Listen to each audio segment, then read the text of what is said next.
What is up, everybody? Let me start by saying that this is super awkward because I'm recording in my dorm, but I'm going to try a lot better than I did last time to be a little bit louder so you guys can actually hear me. I mean, it is really weird recording here. I'm so used to doing it in my room, but these walls are thin.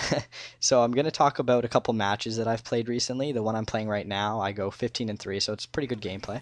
Um, I played one noticeably negative match and one positive one. The one you're seeing now is positive, and I mean in terms of attitude. I was in a match where basically there's these two guys, and if you even if you 2v1 clutched or if you screwed up horribly, it does not matter what would happen. These guys would chirp you and have no problem pointing out the mistakes you made, even though they weren't even doing that well. They came in like third and fourth, so it's not like they know everything about the game, yet they have no problem being completely disrespectful in their opinions towards what other people are doing and how other people are playing. And I just thought it was kind of ridiculous.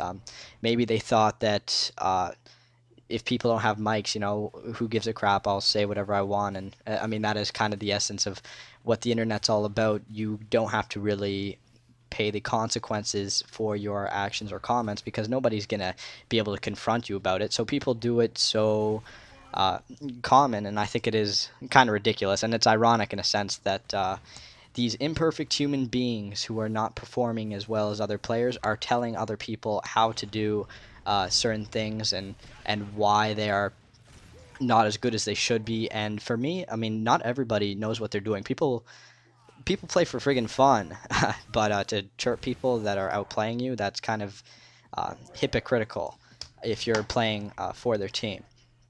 And I think these kind of attitudes are the type of attitudes that lead to a crappier performance. With that said, if you see the match I'm playing right now, I do extremely well, probably better than I should have actually. And the reason for this was because the teammates I had recognized who I was, and they were ridiculously nice to me. They were complimenting me on some of the content they know I have and my overall performance, and that is the kind of motivation that leads people to have a better performance.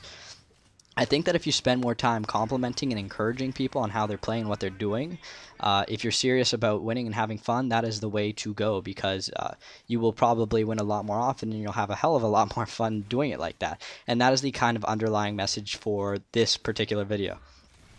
It is so important, especially in competitive, to keep everyone motivated and focused. And the best way to do this is through positive reinforcement. I know in competitive, being the leader, if I kind of lost my cool with some of my friends when we were playing, that led to negative outcomes, whereas the opposite led to positive outcomes.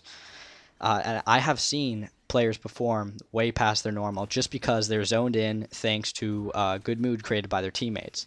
So next time you see someone make a mistake, tell them no worries, or next time someone pulls off a ridiculously nice kill, make sure they know it was indeed crazy, and I promise you everyone's performance and attitude will be significantly better than the conventional, angry, illogical high school dropout that ruins your earbuds over the mic in half the matches that you actually play. And if you think about it, would you really want someone pointing out obvious mistakes which you're completely aware of in the most disrespectful way possible? Probably not, so why would you do the same? So that's actually my little spiel for the week. For next weekend, I actually want to do a Q&A, so I'd appreciate it if everybody could just leave me a question in the comments, and it can be about anything, really. I'd be happy to answer anything. I mean, as long as you keep it PG. I'm going to try to answer things like, what is Claw?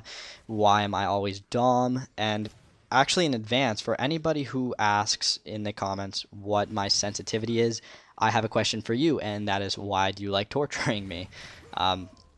Otherwise, I would be happy to answer any questions you have. With university, I can't really post as much as I normally do. I'm riding on like reserve footage right now because I can't play for weeks on end, which is tough. But I have footage saved up from when I have been able to play. So when breaks come along, you can expect some content from me. I want to do open lobbies. I'm thinking about doing a movement tutorial, but I think maybe waiting till Judgment comes out is a better idea for that.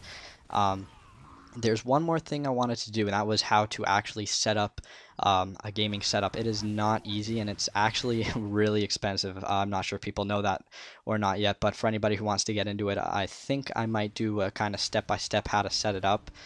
It's a hell of a lot of fun once you get it going, so that could maybe be an interesting video for some of you guys. And with that all said, I want to thank you for watching, and I will catch you guys later.